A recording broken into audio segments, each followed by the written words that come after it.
आज हामी च्याउ खोज्न वनतिर जाँदैछु। च्याउ पाइन्छ कि पाइन्न त्यो भने थाहा छैन, वन गएपछि नै थाहा हुन्छ। आजभोलि पानी परेको पनि धेरै भइहाल्यो कि त्यही भएर च्याउ उम्रेछ कि भनेर हामी तीनवटी खोज्न गयौं। तर च्याउ भने पाउँछौ कि पाउँदैन त्यो चाहिँ थाहा छैन। म त झन् च्याउै पाउँदैन के कहिले नि। पहाडतिर नाङ्गो नाङ्गो डाँडा हुन्थ्यो, त्यस्तो नाङ्गो डाँडामा त म च्याउ पाउँथेन। यहाँ त झन् गिठाले लरिएको पुरै जंगल हुन्छ, पाउँछु कि पाउँदैन थाहा छैन। हामी चाहिँ जाने बेला रोड भएर गयौं। थोरै तल झरिसकेपछि चाहिँ ओह्रालो भिर रहेछ के। हामी यही ओह्रालो भिर अप्ठ्यारो बाटो भएर गयौं। जाने बेला त सजिलै गइहाल्छ, खुसी खुसी भएर आउँदाखेरि गाह्रो हुन्छ के। थोरै पर पुगिसकेपछि हामीले च्याउ पायौं। एकै ठाउँमा उम्रेको के च्याउ पनि, अनि सबै मिलेर च्याउ टिप्यौं। हामीले खोज्न चाहेको चाहिँ यही च्याउ हो के।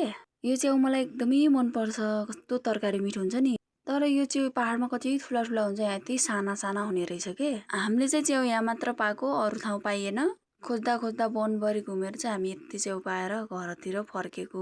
हामीले चाहिँ तीनवटीले यहीँ चाहिँ च्याउ टिप्यौं, थोरै टिप्यौं यहीँ चाहिँ। यस्तो राम्रो राम्रो च्याउ के, कति राम्रा। हामी चाहिँ च्याउ खोजेर पुरा वन नपाएपछि हामी चाहिँ माथि गएर रोडनिरको पट्टेछालयमा बस्यौं। एकछिन बसिसकेपछि हामी चाहिँ घरतिर फर्क्यौं। घर फर्किँदा त ओहो, रोडमा नअताएको यति धेरै बाख्रा मान्छेहरू खाना खाएर गोठला जाँदो रहेछन्। बाख्रा पनि यति धेरै थिए कि क्या हो, 1-1.5 यो बाख्रा चाहिँ एकैजनाको त होइन, तर 9-10 घर 10-12 घरको हो कि क्या, सायद 5-6 जना त गोठालो नै छन्, खै कति घरको थाहा भएन। साथमा पछाडि कुकुर पनि थियो। यो बाख्राकै बिचारो कस्तो तिथो लाग्दो गरेर हिँडिरहेको के, पुरै बाङ्गो बाङ्गो गरेर हिँडिरहेको। यो पछि मान्छेको पछि यो बाख्रो यस्तो टिठ लाग्यो।